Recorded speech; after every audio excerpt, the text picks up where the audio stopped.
विज्ञानमा गणितीय समस्याको समाधान। एसई माध्यमिक शिक्षा परीक्षा वा अन्य कुनै परीक्षामा कुशलतापूर्वक उत्तर दिनुहोस्। गणितीय समस्या विज्ञानको एक महत्त्वपूर्ण अंश हो।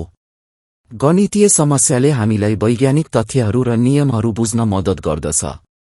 यो हाम्रो दैनिक जीवनमा वैज्ञानिक तथ्यहरू र नियमहरूको प्रयोग पनि हो। गणितीय समस्या समाधान गर्नुअघि तपाईले प्रश्नलाई राम्ररी बुझ्नुपर्छ।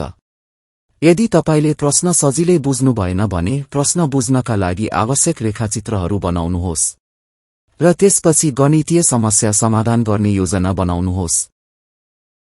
विज्ञानमा एउटा गणितीय समस्या यी चरणहरूमा समाधान गरिन्छ। 1. दिइएको जानकारीको सूचीकरण। 2. उपयुक्त सूत्र। 3. चरहरूको प्रतिस्थापन र गणितीय गणना। 4. पूर्ण उत्तर।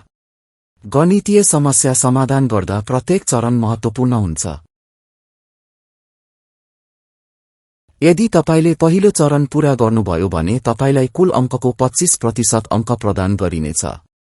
त्यस्तै दोस्रो चरणसम्मको सही कार्यका लागि 50% अङ्क प्रदान गरिनेछ।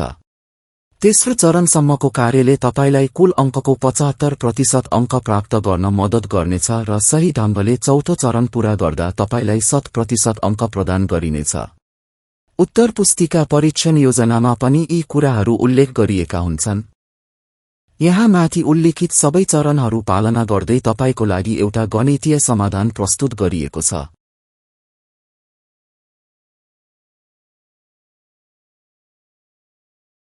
1. दिइएको जानकारीको सूचीकरण।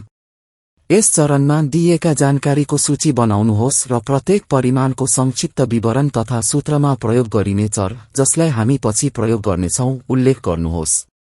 सबै भौतिक परिमाणको छोटो विवरण दिनुहोस्, केवल चर मात्र लेख्नुको सट्टा। विज्ञानमा धेरै जसो अवस्थामा एउटै चरले विभिन्न सूत्रहरूमा विभिन्न परिमाणहरूलाई प्रतिनिधित्व गर्न सक्छ। उदाहरणका लागि टीले सामान्यतया समयलाई जनाउँछ तर कहिलेकाहीँ यसले तापक्रमलाई जनाउँछ र डब्ल्यू को अर्थ कहिलेकाहीँ कार्य हुन्छ तर कहिलेकाहीँ यो तौल हुन्छ।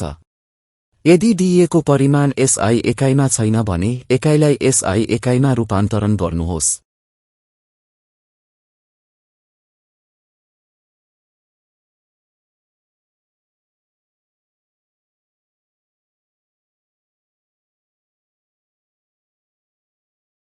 दुई. उपयुक्त सूत्र।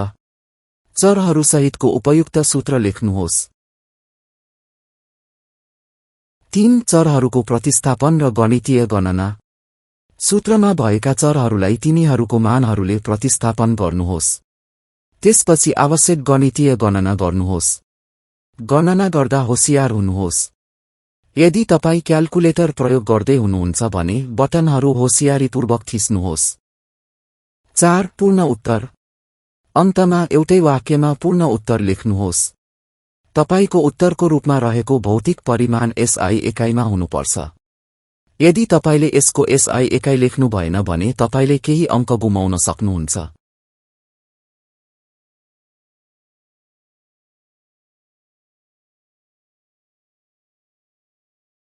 परीक्षामा र गृहकार्य गर्दा गणितीय समस्याहरू समाधान गर्ने यो उत्तम तरिका हो।